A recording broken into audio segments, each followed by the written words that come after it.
जी नाज़रीन, त माशाअल्लाह हिकु ॿी शइ जेकी हुब नंढड़नि जे मुंहिंजो ज़ुल्करनैन हैदर जी हुब हुई त इनायत भाई खे मां गुल पाराईंदुमि त माशाअल्लाह गुल मौजूदु आहिनि ऐं मां इनायत भाई खां इजाज़त वठंदुमि त सम्झ का त ज़ुल्करनैन हैदर मुंहिंजो नंढड़ो फर्ज़ंद आहे, उहो जेका त तव्हांखे गुल पाराईंदो, गुलनि जा तोहफ़ा पाराईंदो।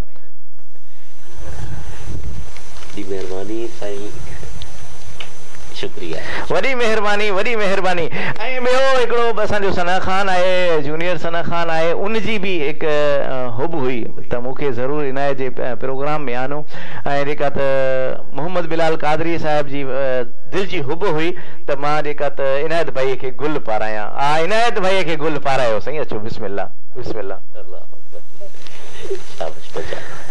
ही तव्हांजा शागिर्द आहिनि, तव्हां सीनियर सना ख़ान आहियो ऐं इन्हनि जी तव्हांखे पारत आहे।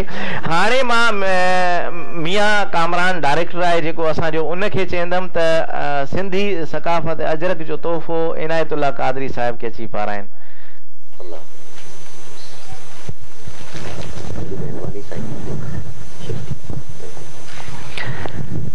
ऐं हाणे माशाअल्लाह मां गुज़ारिश कंदुमि मियां कामरान खे त असां सां अब्दुल अज़ीज़ साहिब सां गॾु जेको असांजो दोस्त आयो आहे उनखे बि गुलनि जो तोहफ़ो पारायो।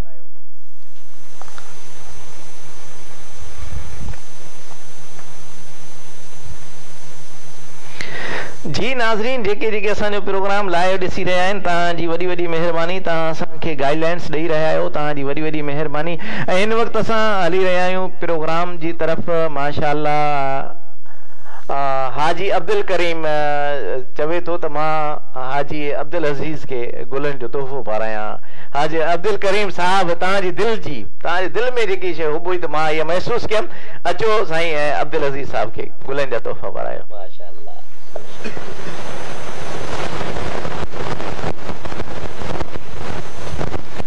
वॾी महिरबानी साईं, वॾी महिरबानी, वॾी महिरबानी तव्हांजी। खुशियां मनाओ, कमली वाला आ गया, रब्बे सल्लम गुनगुनाओ।